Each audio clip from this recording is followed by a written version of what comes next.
Alright, so this is my PowerPoint to increase the level of fitness and awareness of the fitness gram in my PE class. So basically what we're going to try to do is put the fitness gram test as an intervention to increase the students' awareness of fitness level.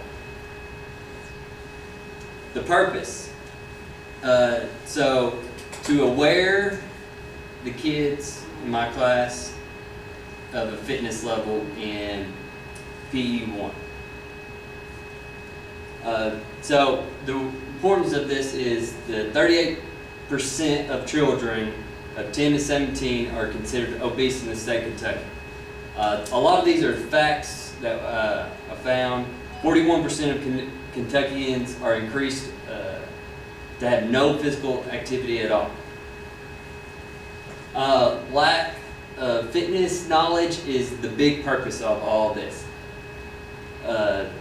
There's just not enough knowledge in teenagers in the state of Kentucky.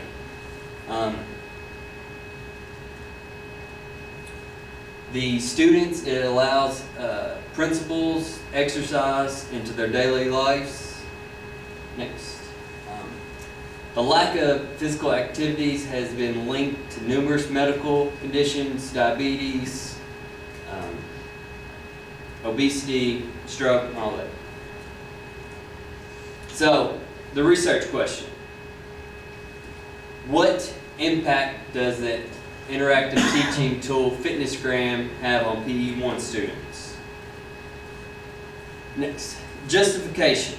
Giving the knowledge to the kids is the most important part. Every day in class I always say, we need to know how to be physically fit before you can just become fit. We need to encompass all the fitness aspects, and also we need to research tools to help out their physical ability. Also, positive impact on students' lives. So they can reach a goal, they can create a goal, and then be able to reach their goal. Next, my PE1 fourth period was the class that I did this on. There was 15 PE students, 6 males, 9 females, 1 student with a behavior IEP, and then 1 student with asthma. The pre-test was a 30-question selected response question, and I gave this at the beginning of the unit without really giving any background. We just took the pre-test, see what their basic knowledge was on the test. And then we did the fitness gram, and we'll go over more of the fitness gram in the next few slides. And then we did the post-test after we learned about fitness and the knowledge. We took the post-test as the same as the pre-test, and it was selected response. So the fitness gram. Fitness gram measures all 5 components of fitness: flexibility, muscular endurance, muscular strength, aerobic capacity, and component body composition. And we used several different things on the equipment. Pacer test, CD. Pacer test is a 40-meter test. It's called a beep test, and it beeps and it gets faster as you keep on going. We ran the mile, did the pull-ups, body fat. We found out what their body fat and their BMI is. A ruler, a mat, a scale, a stopwatch, sit and reach box. And they performed 8 different exercises, and we measured all those. So the data collected was just the pre-test assessment. We got all that, and we collected all of it. And then we collected all the fitness gram. We wrote all their stats down that they were received on the fitness gram. These are the guidelines. The guidelines are correlated with the national standards zones. So all they had to do was find their age, and it goes all the way up to 17 plus, and they would find this side was males, this was females, and they would just find what exercise they were doing, curl-ups, BMI, pacer test, mile, and they would find their age and see if they were in the target area. Some of them were definitely average, some of them were above average, some of them below average. And with the pre-test and the post, or the pre-test and the fitness gram, we were able to see how knowledgeable they were on their fitness. So, the post-test. So, the timeline that we completed this was 2.5 weeks, and we collected all the data and analyzed, and it all determined that it was successful. The post-test was at the end of the unit, and it was the selective response questions that they did the pre-test, and the scores were compared. And I think the next slide is the results. So the pre-test, over half either had an F or D, and then the post-test, only 7% of the class had a D or an F. So it was a big, big jump from passing this one. So 46 increase passing grades, only one failing grade.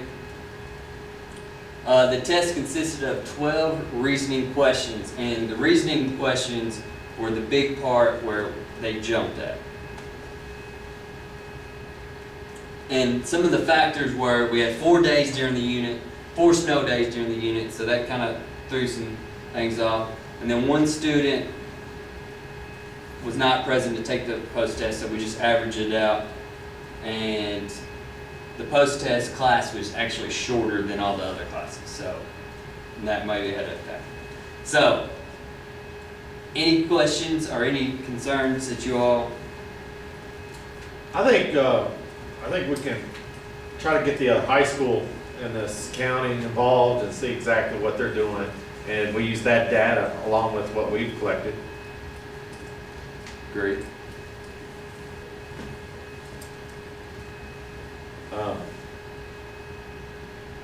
I think also maybe we could get some students in another class that aren't taking physical education and have them test and see exactly versus students that are getting physical education on a daily basis. Yeah. All right. Next slide. So, reflection. So, it was proven that it was successful. There's definitely room for improvement to increase the score on the post-test. And then further research would be required for a larger scale. And I think that would be the best if we were able to do this for the whole school instead of just 15 kids. If we could do this for all 850 or so. And then the next slide is all the references page. I use that one. And, so that was it on that. So next PowerPoint is the PLC implementing change to create more effective PLCs. What challenges and strengths does the Horde survey reveal about PE Health PLC group at Western Hills? So that's the main question. How are we going to be able to get stronger in our PLC? Sampling. This is you all, Jay Jackson, Jacket, and Miller. This is the survey that you all were given by me, and as you all know, it was 3 pages. You all had 48 hours to complete. It was the Horde survey, and it was assessing our school learning community. Why did I choose this? This was many different aspects listed here. It got to get better dynamic with staff, the vision, staff learning, and peer review and school conditions. Those were the factors in the survey.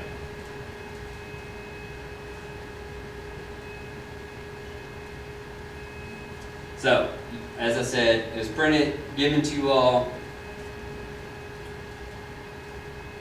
and then you all gave it back and I analyzed, and this is what I determined. So, the first one was administration, and we scored very, very high on administration.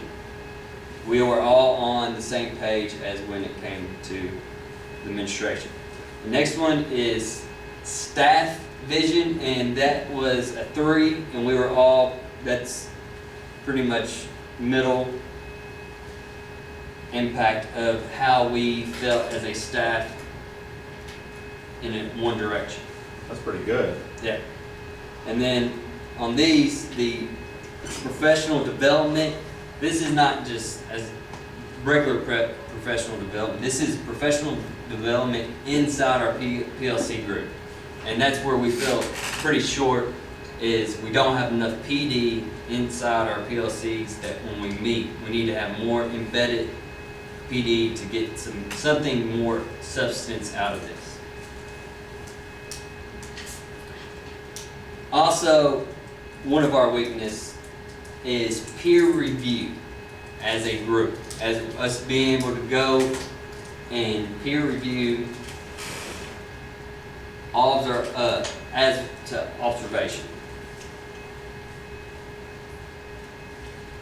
The next one, we scored very high, and that was school conditions are favorable. We all felt like we were all on the same page, and we had the support. We just needed to lay down what we really need to work on.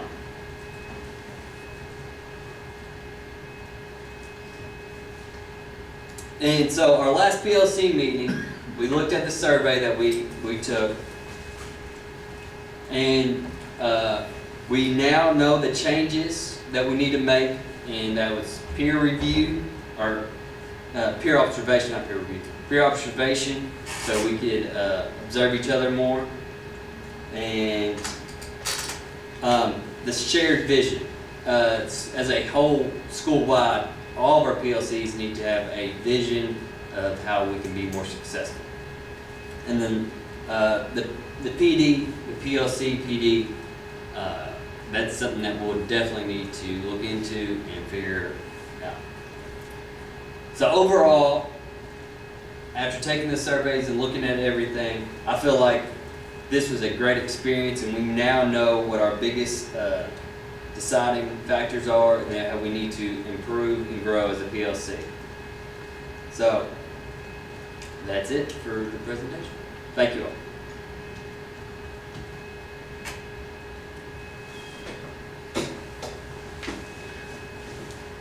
Well,